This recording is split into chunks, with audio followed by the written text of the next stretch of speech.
अस्सलाम वालेकुम व्यूअर्स, उम्मीद है आप सब खैरियत से होंगे। तो आज हम बात करने जा रहे हैं कि आखिर क्यों जब आप प्याज काटते हैं तो आपको आंसू आने लग जाते हैं। तो आज इसके पीछे की साइंस समझते हैं कि आखिर ऐसा क्यों होता है। तो जब भी आप प्याज काटते हैं तो उस पर एक ऑयली सब्सटेंस होता है जिसे हम अमाइनो एसिड सल्फोक्साइड बोलते हैं। ये अमाइनो एसिड सल्फोक्साइड कहाँ से आता है? ये जब प्याज ज़मीन में उग रही होती है तो उसमें से बहुत सारे न्यूट्रिएंट्स के साथ साथ ये भी आ जाता है, बहुत सारा सल्फ़र आ जाता है और ये बना लेता है अमाइनो एसिड सल्फोक्साइड। तो ये जो अमाइनो एसिड सल्फोक्साइड है ये प्याज की सरफेस के ऊपर होता है। तो ये पहला कॉन्सेप्ट है, ठीक है। और इस साइंस को समझने के लिए दो कॉन्सेप्ट को जानना ज़रूरी है। एक तो ये कॉन्सेप्ट जो अभी मैंने बताया और दूसरा कॉन्सेप्ट जो अभी बताने वाला हूँ। दूसरा ये है कि जब भी हम प्याज काटते हैं तो जब भी हम उसे काट रहे होते हैं तो आपको तो ऐसा लग रहा है कि हम प्याज काट रहे हैं, मगर प्याज के दरअसल सेल्स काट रहे होते हैं। उन सेल्स जब कटते हैं तो दरअसल एक केमिकल निकलता है जिसका नाम है लैक्रीमेटरी फैक्टर सिंथेस एंजाइम।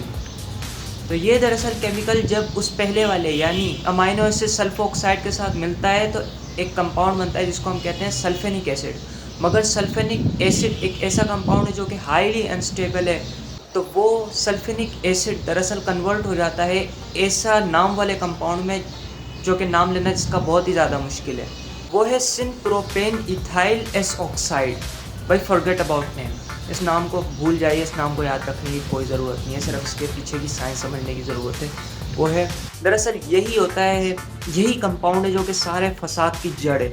असल में होता क्या है कि उस कंपाउंड के पैदा होने की वजह दरअसल ये होती है कि बहुत से जानवर, बहुत से बैक्टीरियाज, बहुत से छोटे छोटे जानवर्स होते हैं जो कि इसे खाना चाहते हैं, मगर नेचर ने ऐसा हमारे लिए इंतज़ाम किया है कि सिर्फ हम ही इसे खा सकें।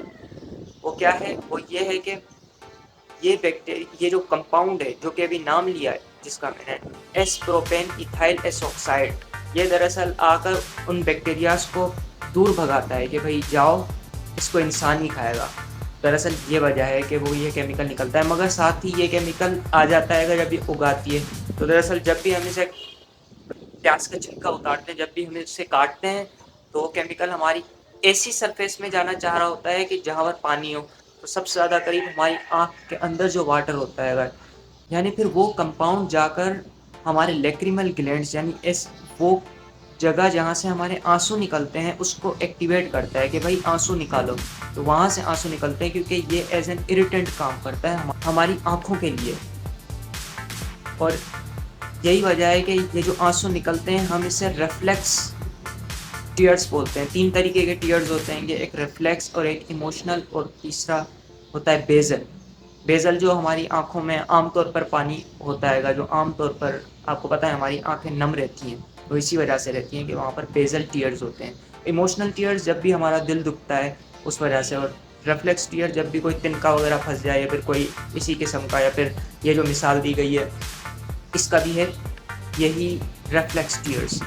इस वजह से ये टीयर्स निकलते हैं। दरअसल ये मैकेनिज़्म है। ऐसा क्या किया जाए, ये जो मुश्किल नाम वाला केमिकल है सिनप्रोपेन इथाइल एस ऑक्साइड, ये हमारा ना बिगाड़े कुछ। तो सबसे पहले स्टेप है कि भाई गूगल्स पहने, जो स्विमिंग गूगल्स हैं। अगर प्यास काटनी है तो गूगल्स पहने स्विमिंग वाले, ताकि उससे वो आंखों में ना जाए। दूसरा ये है कि फ़ैन लगाएं, फ़ैन से ताकि वो ये जो कंपाउंड है वो दूर हटे और आपकी आंखों तक ना पहुँचे। तीसरा ये है कि प्याज को पानी में रखें। दूसरा है कि ठंडे पानी में प्याज को रखें। तो होप ये वीडियो आपको बहुत पसंद आई होगी। लाइक कीजिए, सब्सक्राइब कीजिए और शेयर कीजिए।